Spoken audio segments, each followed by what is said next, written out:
بسم الله الرحمن الرحيم يا أيها الذين آمنوا اتقوا الله حق تقاته ولا تموتن إلا وأنتم مسلمون يا أيها الناس اتقوا ربكم الذي خلقكم من نفس واحدة وخلق منها زوجها وبث منهما رجالا كثيرا ونساء واتقوا الله الذي تساءلون به والأرحام إن الله كان عليكم رقيبا يا أيها الذين آمنوا اتقوا الله وقولوا قولا سديدا يصلح لكم أعمالكم ويغفر لكم ذنوبكم ومن يطع الله ورسوله فقد فاز فوزا عظيما وقال تعالى في موضع وسارعوا إلى مغفرة من ربكم وجنة عرضها السماوات والأرض أعدت للمتقين.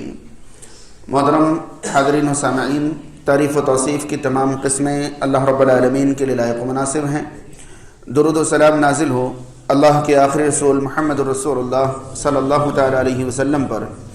اللہم صلی علی محمد وعلی آل محمد کما صلیت علی ابراہیم وعلی آل ابراہیم انک حمید مجید. اللہم بارک علی محمد وعلی آل محمد کما بارکت علی ابراہیم وعلی آل ابراہیم انک حمید مجید.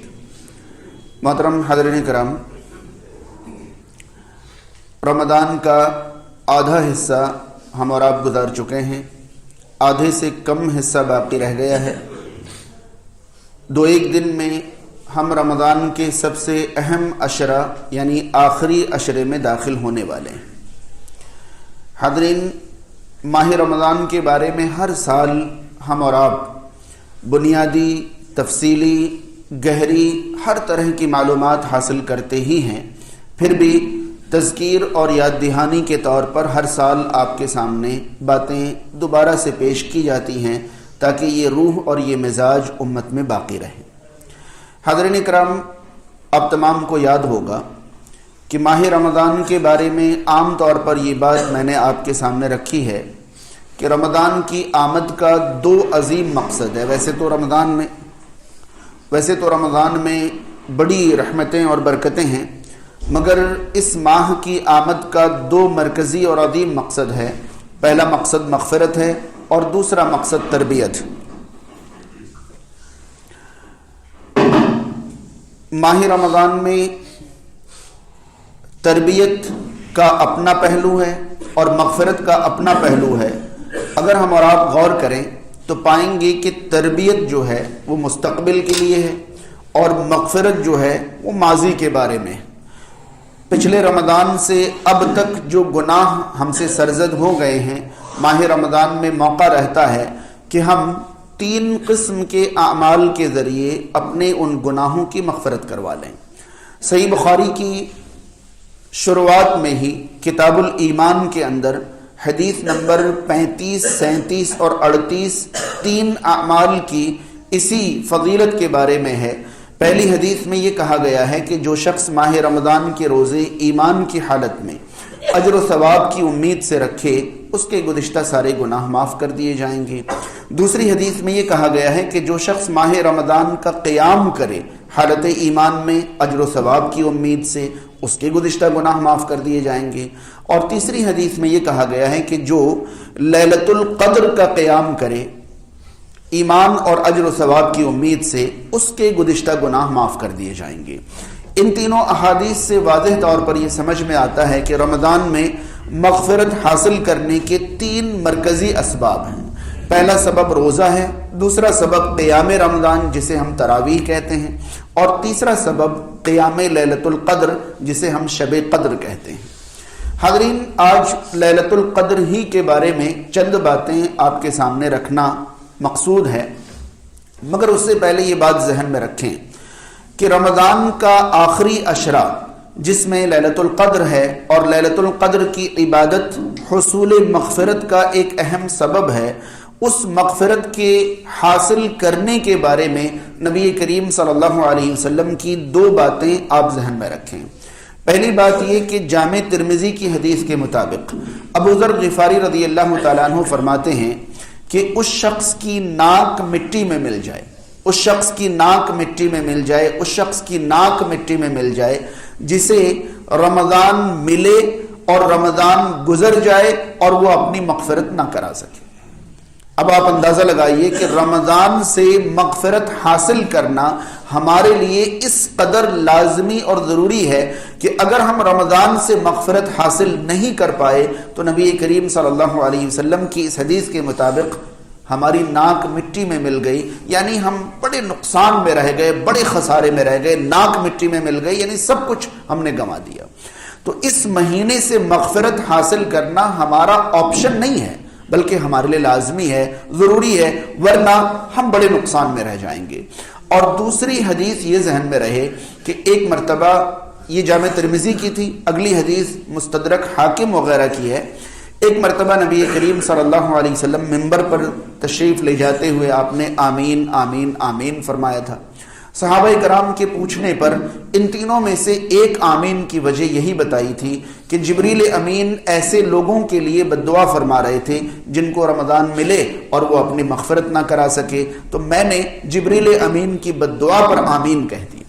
اندازہ لگائیے کہ اس مہینے سے اگر ہم مغفرت حاصل نہیں کر سکے تو جبریل امین کی بد دعا ہے۔ اب یہاں بد دعا کس معنی میں ہے یہ اہم ہے۔ ہو سکتا ہے کہ جبریل امین کی بد دعا یہی ہے کہ یہ بڑے نقصان والے لوگ ہیں، بڑے خسارے والے لوگ ہیں، بڑے غافل اور سست لوگ ہیں، اور نبی کریم صلی اللہ علیہ وسلم کی تأمین اس کے ساتھ ہو۔ تو یہ بات تو ذہن میں رہے کہ جب بھی رمضان کا مہینہ ہمیں ملے تو ہمیں شروع میں ہی ٹھان لینا چاہیے کہ اس مہینے سے مغفرت حاصل کیے بنا تو ہم باہر نہیں نکلیں گے انشاءاللہ۔ اللہ کے فضل و کرم سے رمضان کے روزے ہم ہر سال رکھتے ہی ہیں، جو کہ مغفرت حاصل کرنے کا بنیادی اور پہلا سبب ہے۔ رمضان میں تراویح کا اہتمام بھی ہم اپنی استطاعت بھر طاقت بھر کرتے ہی ہیں، مگر یاد رہے کہ رمضان میں تراویح پہلی سے آخری تاریخ تک یہ مقصود اور مطلوب ہے، ہر رات رمضان میں قیام کریں، یہ مطلوب اور مقصود ہے۔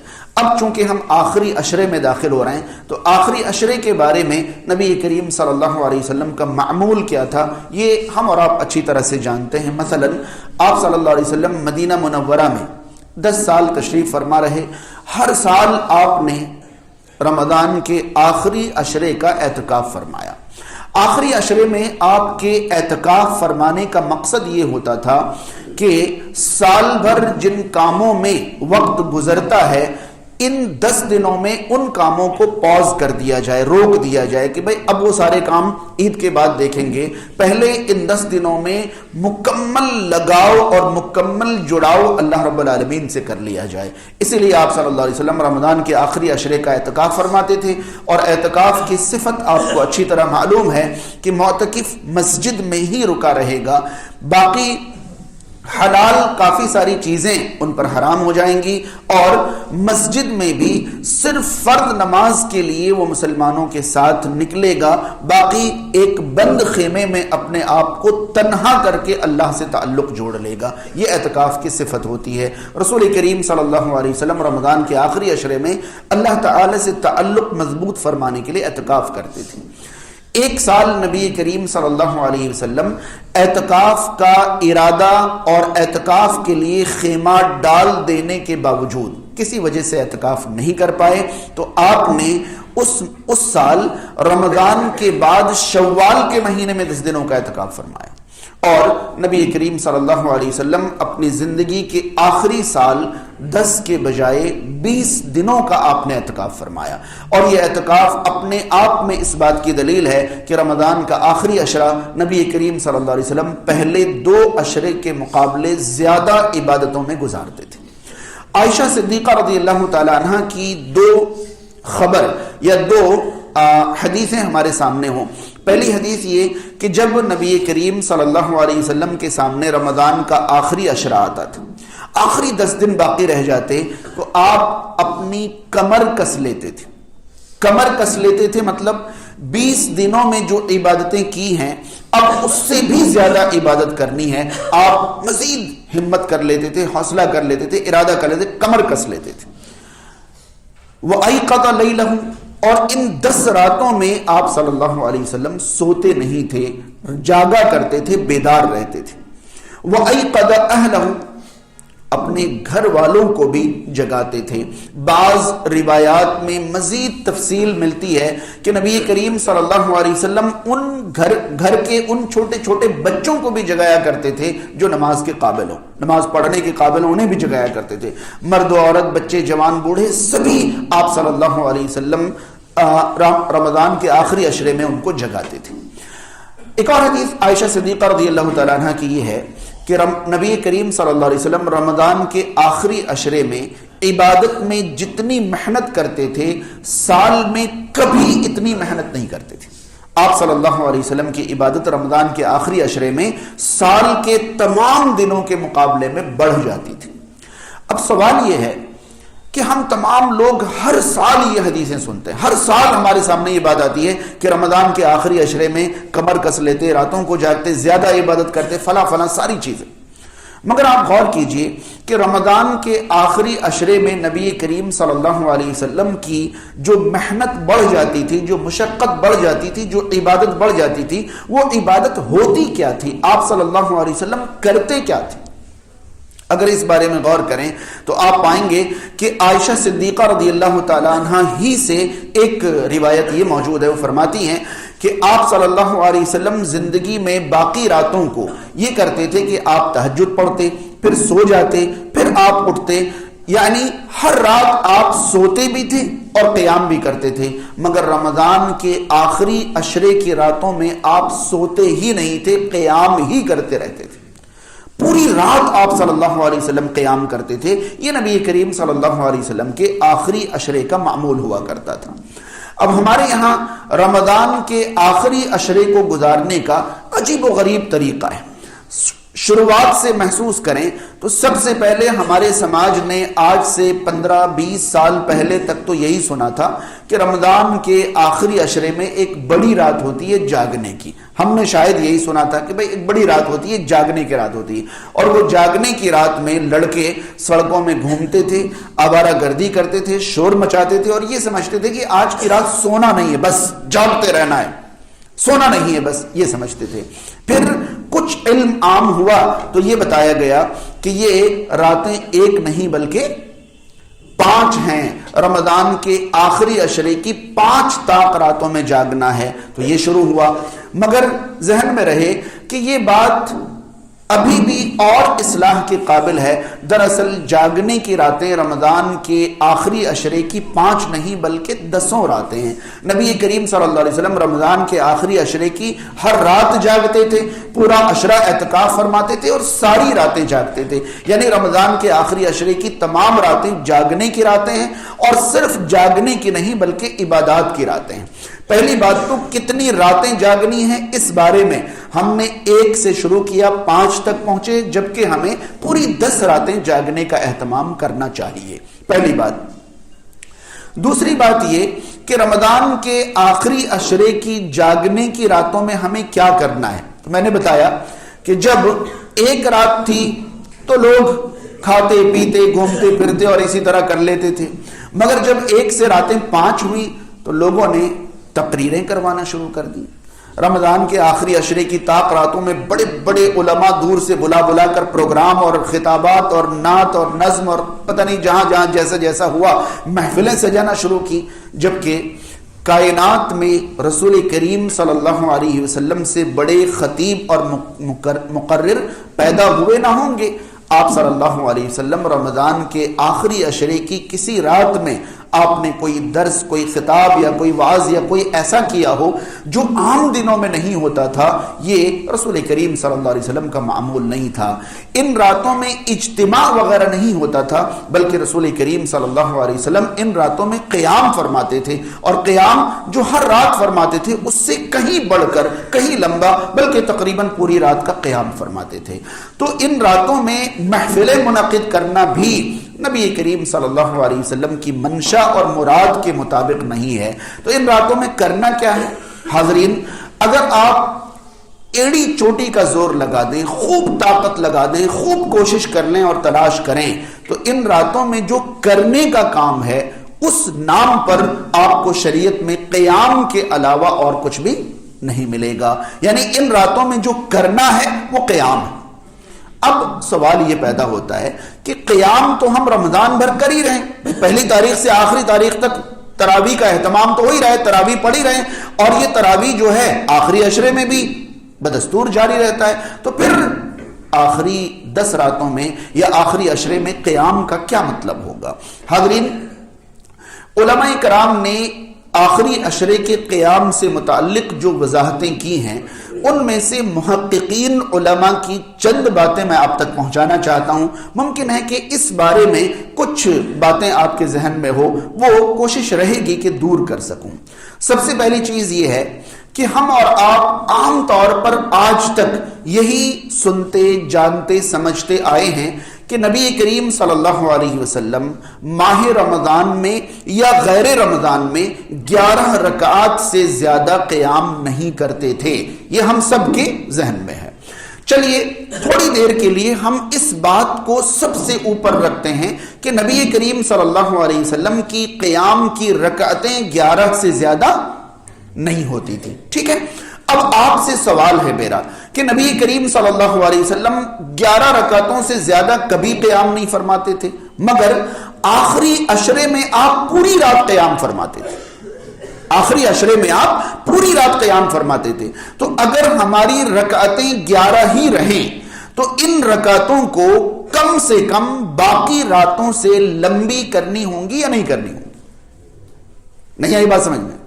اگر آپ چاہتے ہیں کہ رکعتیں اتنی ہی رہے جتنی آپ صلی اللہ علیہ وسلم سے مشہور روایات کے مطابق ثابت ہیں، تو آپ کو ان رکعتوں کی لمبائی بڑھانا پڑے گی نہیں بڑھانا پڑے گی؟ اب آپ اندازہ لگائیں کہ ہماری مساجد میں قیام اللیل کے نام پر رمضان کی شروعات میں تو قیام کی رکعتیں لمبی ہوتی ہے، اخیر میں آ کر رکعتیں اور ہمارے حفاظ کرام جو ہیں، حفاظ کرام کے ساتھ ایک معاملہ رہتا ہے، وہ یہ کہ شروعات کے پارے حفاظ کو بہت اچھی طرح یاد رہتے ہیں، جیسے جیسے پارے آگے بڑھتے جاتے ہیں ویسے ویسے ان کا حافظہ پہلے پاروں کے مقابلے میں کم ہوتا جاتا ہے۔ تو وہ شروع کی رکعتیں جو ہوتی ہیں نا، یعنی پہلے رمضان، دوسرے پہلے 10 روزے میں تو ان سے 1.25 پارا پڑھوا لیجئے یا 1.5 پارا پڑھوا لیجئے، وہ آرام سے دن بھر میں تیاری کریں گے اور پڑھا دیں گے۔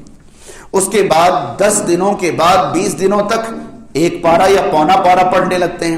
اخیر کے پارے چونکہ اخیر کے بھی ہیں اور بھی مسائل ہیں، لہذا حفاظ کرام چاہتے ہیں کہ آخری راتوں میں قرآن زیادہ پڑھنے کو بچے ہی نہیں۔ خوش نصیبی ہماری ہے کہ ہم اخیر راتوں تک قیام کرتے ہیں، مگر شہر کی باقی مساجد میں تو آخری راتوں تک نارمل قیام بھی نہیں بچتا ہے۔ وہاں تو 10 راتوں میں ختم، 15 راتوں میں ختم، 17 راتوں میں، 20 راتوں تک تو شاید میرے خیال سے اندازہ غلط نہ ہو تو 50-60% مساجد میں آخری عشرے سے پہلے قرآن مکمل ہو چکا ہوتا ہے، اور ہماری مساجد میں اگر باقی بھی رہتا ہے تو پہلے عشرے کے مقابلے میں آخری عشرے کا قیام لمبا نہیں بلکہ، تو یہ نبی کریم صلی اللہ علیہ وسلم کا معمول تو نہیں تھا۔ اب آپ کے پاس کیا راستہ بچتا ہے کہ رسول کریم صلی اللہ علیہ وسلم آخری عشرے میں قیام باقی راتوں کے، رمضان ہی کی باقی راتوں کے مقابلے میں لمبا کرتے تھے۔ آپ کو 8 اور 3 11 ہی پڑھنی ہے تو آپ پڑھیں، ایک رکعت میں آپ اتنا پڑھیں کہ 2 رکعت میں آدھا پارا ہو جائے، اگلی 2 رکعت میں آدھا پارا ہو جائے، کم سے کم 2 پارے پڑھیں تاکہ آپ کا قیام باقی راتوں کے مقابلے میں کیا ہو جائے، لمبا ہو جائے، تاکہ پتہ چلے کہ آپ آخری عشرے میں باقی راتوں سے زیادہ عبادت کر رہے ہیں، زیادہ محنت کر رہے ہیں۔ ایک راستہ تو یہ ہوگا، اور لازماً دوسرا راستہ یہ ہوگا کہ آپ قیام لمبا کرنے کے لیے رکعات بڑھا لیں۔ ظاہر سی بات ہے دوسرا راستہ یہی ہوگا کہ قیام لمبا کرنے کے لیے آپ رکعات بڑھا لیں۔ اگر آپ رکعات بڑھائیں گے تو پھر آپ کے پاس 2 صورتیں ہوں گی، یا تو آپ شروع رات سے رکعات شروع کریں اور مسلسل رکعتیں پڑھاتے دیر رات تک پڑھاتے چلے جائیں۔ یاد رہے نبی کریم صلی اللہ علیہ وسلم نے جو باجماعت قیام اللیل کروائی تھی رمضان میں، ان میں سے تیسری رات میں آپ نے جو قیام شروع کیا تھا تو اتنی رات تک پڑھائی تھی کہ صحابہ کرام کا بیان ہے کہ ہمیں ڈر لگا کہ کہیں سحری کا وقت فوت نہیں ہو جائے، کہیں فجر نہیں ہو جائے۔ تو ایک طریقہ یہ ہے کہ آپ شروع رات سے شروع کریں اور رکعتیں پڑھاتے پڑھاتے بالکل آخر تک پہنچا دیں، ایک طریقہ یہ ہے۔ دوسرا طریقہ یہ ہے کہ کچھ رکعات آپ اول لیل میں پڑھائیں، کچھ رکعات آپ آخر لیل میں پڑھائیں، یا تیسرا طریقہ یہ ہوگا کہ آپ شروع رات میں آخری عشرے میں پڑھائیں نہیں، صرف آخری عشرے میں پڑھائیں، مگر جس طرح بھی کریں آپ کے لیے لازمی ہے کہ آپ یہ فرق رکھیں کہ رمضان کے باقی 2 عشروں کے مقابلے میں آخری عشرے کا قیام زیادہ ہونا چاہیے۔ کیا زیادہ ہونا چاہیے؟ کیونکہ میں نے پہلے ہی بتایا کہ آپ ایڑی چوٹی کا زور لگا لیں کہ آخری عشرے میں جو عبادت بڑھتی تھی وہ عبادت کیا تھی، تو آپ کو قیام کے علاوہ کچھ بھی صاف طور پر صحیح بخاری کی حدیث نمبر 38 پڑھیے، نبی کریم صلی اللہ علیہ وسلم کا فرمان ہے کہ جس نے لیلۃ القدر کا قیام کیا، رمضان کا قیام تو حدیث نمبر 37 میں آ چکا تھا، اور حدیث نمبر 38 میں لیلۃ القدر کا قیام، تو رمضان کا قیام جو تراویح کے نام پر چل رہا ہے وہ تو پہلی سے آخری تاریخ تک رمضان کا قیام ہو گیا۔ اب جو لیلۃ القدر کا قیام ہے، یا تو آپ اسی قیام کو لمبا کریں گے یا اس قیام کی رکعتیں بڑھائیں گے، یا ایک اور قیام کروا کر آپ محسوس کریں گے کہ یہ قیام رمضان ہے اور وہ قیام لیلۃ القدر ہے۔ شاید آپ کو معلوم ہوگا، اور معلوم نہ ہو تو معلوم کریں، کہ جب سے مجھے ہوش آیا ہے میں نے یہی جانا ہے کہ حرمین میں، مکہ مکرمہ اور مدینہ منورہ میں رمضان کے آخری عشرے میں آخری رات میں پھر سے قیام کرایا جاتا ہے۔ جو عشاء کے بعد قیام اللیل کا جو معمول ہے وہ تو رمضان بھر رہتا ہی ہے، پورا رمضان مسجد نبوی میں اور کعبۃ اللہ میں عشاء کے بعد جو تراویح ہے، جو قیام لیل ہے، وہ تو آخری رات تک ہے ہی ہے، چل ہی رہا ہے۔ لیکن آخری عشرے میں تہجد سے پہلے سحر میں ایک اور قیام وہ کرواتے ہیں۔ جب سے مجھے ہوش آیا ہے میں نے یہی معمول وہاں کے بارے میں جانا ہے۔ آج کل تو آپ یہ قیام لائیو دیکھ سکتے ہیں، مباشر دیکھ سکتے ہیں، شروع رات کا قیام بھی اور آخر رات کا قیام بھی۔ اب ہمارے سامنے ایک سوال آتا ہے کہ کیا ہم رات میں قیام کی تعداد 11 سے زیادہ کر سکتے ہیں؟ جب نبی کریم صلی اللہ علیہ وسلم نے رمضان میں 11 رکعتوں سے زیادہ نہیں پڑھی تو کیا ہم رکعات زیادہ کر سکتے ہیں؟ دیکھیے، نبی کریم صلی اللہ علیہ وسلم کی جو تعلیمات ہم تک پہنچی ہیں، ان تعلیمات کے پہنچنے کے 3 طریقے محدثین نے بیان کیے ہیں۔ ذرا اس بات کو سنیں اور سمجھیں تاکہ اچھی طرح بات آپ کو سمجھ میں آ جائے۔ رسول کریم صلی اللہ علیہ وسلم کی تعلیم امت تک پہنچنے کے 3 راستے ہیں، اور ان تینوں میں سے کسی بھی راستے کو آپ کم تر نہیں آنک سکتے۔ پہلا طریقہ آپ صلی اللہ علیہ وسلم کی تعلیمات امت تک پہنچنے کا جو ہے وہ قولی طریقہ ہے۔ کون سا طریقہ ہے؟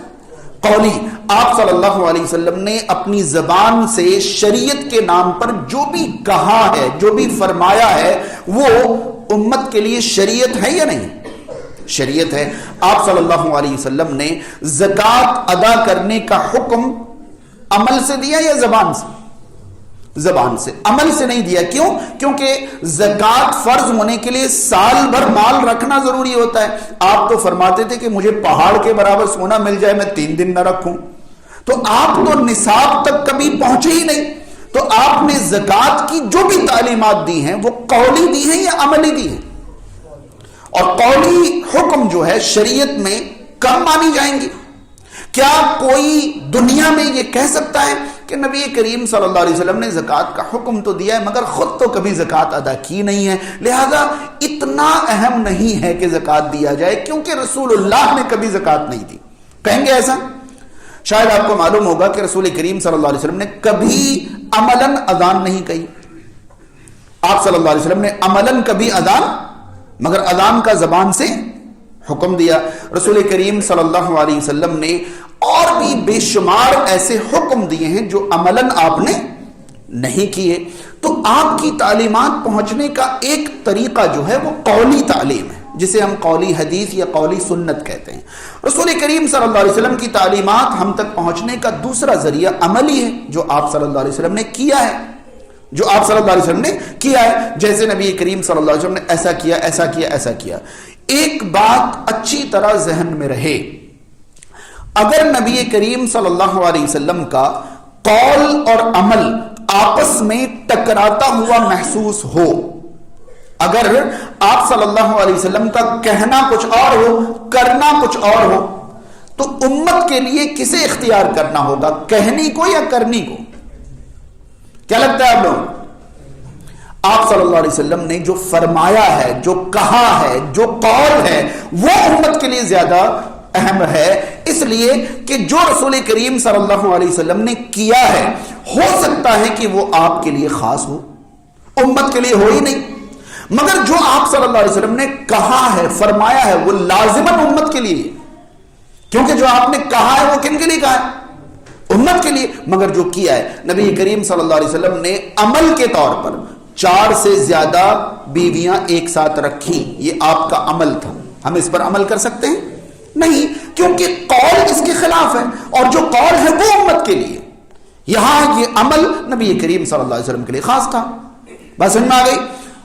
آپ صلی اللہ علیہ وسلم کی تعلیم ہم تک پہنچنے کا تیسرا طریقہ جو ہے، اسے شریعت کی زبان میں تقریر کہتے ہیں۔ تقریر کا مطلب نہ آپ صلی اللہ علیہ وسلم نے کیا ہو، نہ آپ صلی اللہ علیہ وسلم نے کہا ہو، بلکہ رسول کریم صلی اللہ علیہ وسلم کے سامنے کسی اور نے کوئی کام کیا تو اس کام پر آپ نے ریئیکٹ کیا ہو، اسے تقریر کہتے ہیں۔ جیسے کسی نے کوئی کام کیا، آپ نے ان کو اس کام سے منع کر دیا، اس کا مطلب اب یہ شریعت بن گئی کہ بعد میں کوئی بھی وہ کام نہیں کر سکتا۔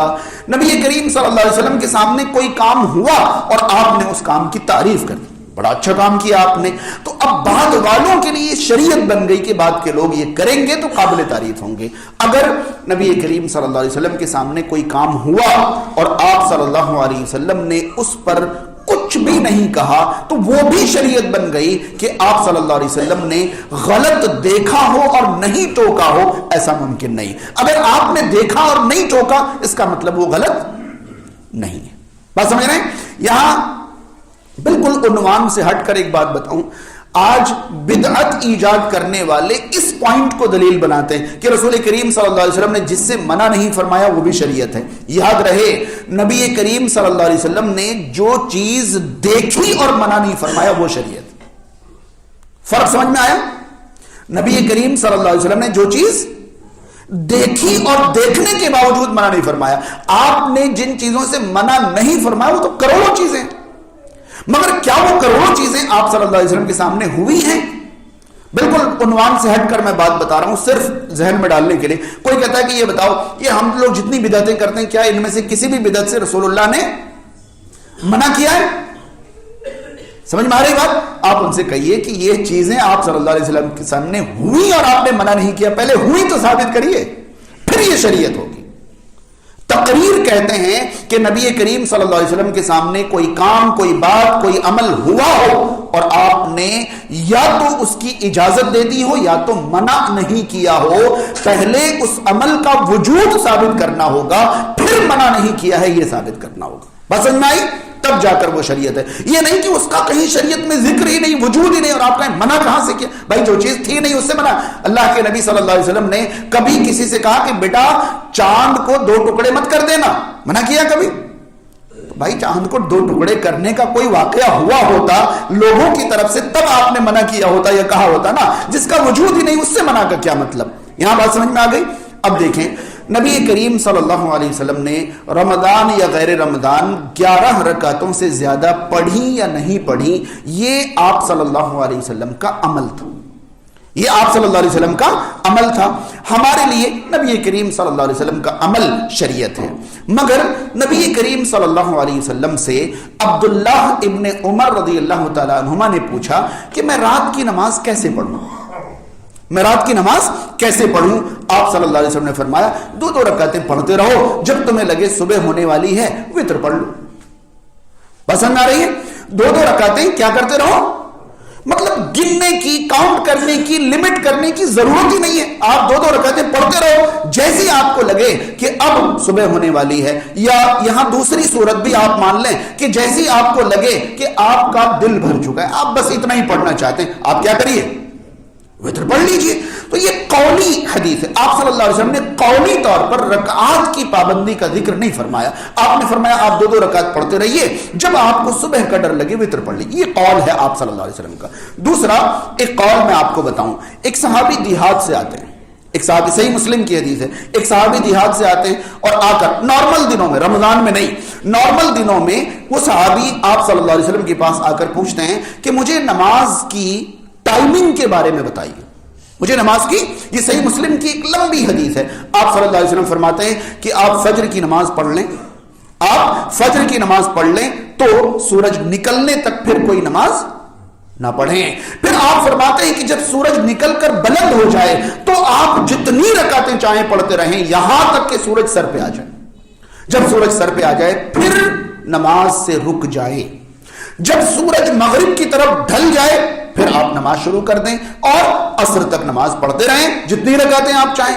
پھر جب آپ عصر پڑھ لیں تو سورج ڈوبنے تک آپ نماز سے رک جائیں. پھر جب سورج ڈوب جائے آپ نماز پڑھتے رہیں. پھر عشاء کی نماز تک آپ نماز پڑھیں اور فجر تک آپ نماز پڑھتے رہیں.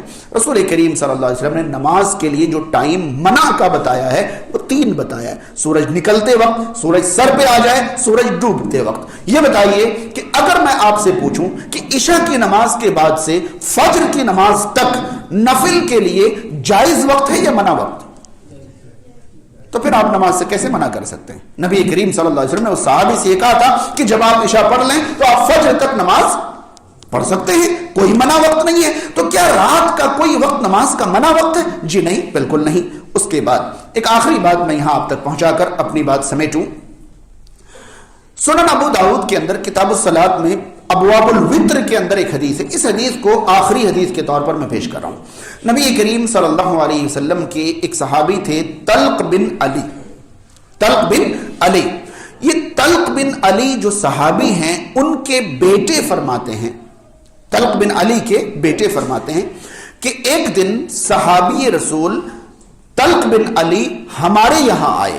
اس حدیث میں جو بات ہے اس سے ایسا لگتا ہے کہ طلق بن علی رضی اللہ تعالیٰ عنہ کا ایک بیٹا فیملی کے ساتھ الگ شفٹ ہو گیا تھا, ایسا لگتا ہے. ابھی آپ حدیث سنیں آپ کو بھی لگے گا. فرماتے ہیں کہ ہمارے ابا طلق بن علی ایک دن ہمارے گھر آئے, رمضان کا دن تھا, ہمارے یہاں افطار کیا, رات ہو گئی تو آپ نے ہمیں تراویح پڑھائی. کنہوں نے؟ صحابی رسول طلق بن علی رضی اللہ تعالیٰ عنہ نے کیا کیا؟ تراویح پڑھی. قام بنا اللیلہ, اس رات ہمارا قیام کروایا, ہماری تراویح پڑھوائی. جب تراویح پڑھ لی تو پھر اپنے محلے چلے گئے. اسی رات تراویح پڑھائی اور تراویح پڑھا کر گھر چلے گئے. یاد رہے حدیث میں باقاعدہ یہ لفظ موجود ہے کہ ہمارے ساتھ ہمیں تراویح پڑھوائی اور وتر بھی پڑھا دیا. کیا کر دیا؟ وتر بھی پڑھا دیا. پھر اپنے محلے میں گئے اور محلے میں جا کر محلے کے لوگوں کو پھر سے تراویح پڑھائی. محلے میں جا کر محلے کے لوگوں کو پھر سے تراویح پڑھائی. جب پوری تراویح ہو گئی, وتر باقی رہا تو پیچھے ہٹے اور ایک شخص کو آگے بڑھایا اور آگے بڑھا کر کہا کہ ان لوگوں کو آپ وتر پڑھا دیجئے کیونکہ میں وتر پڑھ چکا ہوں اور رسول کریم صلی اللہ علیہ وسلم سے میں نے سنا ہے کہ ایک رات میں 2 وتر نہیں ہے, لا وترانی فی لیلہ. میں نے آپ صلی اللہ علیہ وسلم کو سنا ہے کہ ایک رات میں 2, انہوں نے ایک رات میں تراویح کتنی پڑھی؟ 2 تراویح پڑھی. ہم سب کو ایسا لگتا ہے کہ رکعات میں اضافہ نہیں ہو سکتا ہے. یاد رہے نبی کریم صلی اللہ علیہ وسلم کی عملی سنت رکعات کی جو بھی رہی ہو, مگر قولی سنت کے مطابق آپ رمضان میں یا غیر رمضان میں رکعات میں کمی اور زیادتی کر سکتے ہیں. یاد رہے آپ دنیا کے کسی بھی عالم دین سے سال بھر کے بارے میں پوچھئے, سال بھر کے بارے میں پوچھئے کہ تہجد کی کم سے کم رکعتیں کتنی ہیں. دنیا بھر کے کسی بھی عالم سے سال بھر کے بارے میں پوچھئے, آپ کو جواب ملے گا کہ اگر آپ کو موقع ملے تو صرف 2 رکعت پڑھ کر بھی وتر پڑھ لیں تو وہ کیا ہے؟ تہجد ہے. بس سمجھ آ رہی ہے؟ اگر آپ کسی بھی دن کبھی بھی سحر کے وقت میں اٹھتے ہیں, فجر سے تھوڑی دیر پہلے اٹھتے ہیں, وضو بنائیے 2 رکعت پڑھیے اور وتر پڑھ لیجئے, یہ بھی آپ کے لیے کیا ہے؟ تو رکعات کی پابندی ہے کہاں؟ ہاں, مسنون رکعات نبی کریم صلی اللہ علیہ وسلم کی 8 اور 3 11 ہے. اس سے نہ کسی کو انکار ہے نہ انکار کی گنجائش. ہمارا کہنا یہ ہے کہ رمضان کے آخری عشرے میں آپ کا قیام بڑھنا چاہیے. آپ اپنا قیام کیسے بڑھائیں گے؟ آپ کے پاس آپشنز ہیں. یا تو آپ قیام کی رکعات لمبی کر لیجیے، 8 رکعتیں اتنی لمبی لمبی پڑھائیے کہ باقی 20 دنوں میں اتنی لمبی رکعتیں نہیں پڑھائی ہوں، تو آپ نے رکعات بھی لمبی کر لی اور تعداد بھی نہیں توڑی. اور اگر آپ رکعات لمبی نہیں کر سکتے تو تعداد بڑھانی پڑے گی. اگر آپ تعداد بڑھاتے ہیں تب بھی آپ کے پاس صورت ہے، یا تو شروع اور اخیر دونوں راتوں میں پڑھیں، یا صرف اخیر میں پڑھیں، یا صرف شروع میں پڑھیں. مگر نبی کریم صلی اللہ علیہ وسلم رمضان کے آخری عشرے میں باقی راتوں سے زیادہ قیام کرتے تھے، عبادت کرتے تھے. یہ ملحوظ رہنا چاہیے. الحمدللہ ہماری تمام مساجد میں رمضان کے آخری عشرے میں اول لیل کے ساتھ ساتھ اخیر رات میں بھی قیام کا اہتمام رہتا ہے. کسی کو کوئی شک اور شبہ نہ رہے، رمضان کے آخری عشرے میں پوری 10 راتوں میں ہماری مساجد میں جو قیام ہے وہ قیام رمضان نہیں ہے، وہ قیام لیلۃ القدر ہے. قیام رمضان وہ ہے جو شروع رات میں رمضان بھر ہم کروا رہے ہیں، وہ اخیر رات والا قیام وہ قیام لیلۃ القدر ہے. اور نبی کریم صلی اللہ علیہ وسلم نے باقاعدہ فرمایا ہے کہ جس نے رمضان کے روزے رکھے، جس نے رمضان کا قیام کیا، اور جس نے لیلۃ القدر کا قیام کیا، یہ 3 چیزیں مغفرت کے اسباب ہیں. اللہ تعالی ہمیں ان اسباب کو حاصل کرنے کی توفیق عطا فرمائے. سماج اور معاشرے میں جو لوگ بیمار ہیں اللہ تعالیٰ ان کو شفا عطا کرے، جو پریشان حال ہیں اللہ تعالیٰ ان کی پریشانیاں دور فرمائے، جو قرض میں ہیں اللہ تعالیٰ ان کو قرض سے باہر نکالے، جو بے روزگار ہیں اللہ تعالیٰ انہیں حلال رزق عطا کرے، جن کے رزق میں تنگی ہے رب تعالیٰ کشادگی فرمائے، جو دنیا سے جا چکے ہیں اللہ تعالیٰ ان کی مغفرت فرمائے، جو دنیا میں باقی ہیں اللہ تعالیٰ انہیں اللہ کی مرضی کی زندگی عطا فرمائے. اقول قولی ھذا استغفر اللہ لی ولکم ولسائر المسلمین والحمد للہ رب العالمین.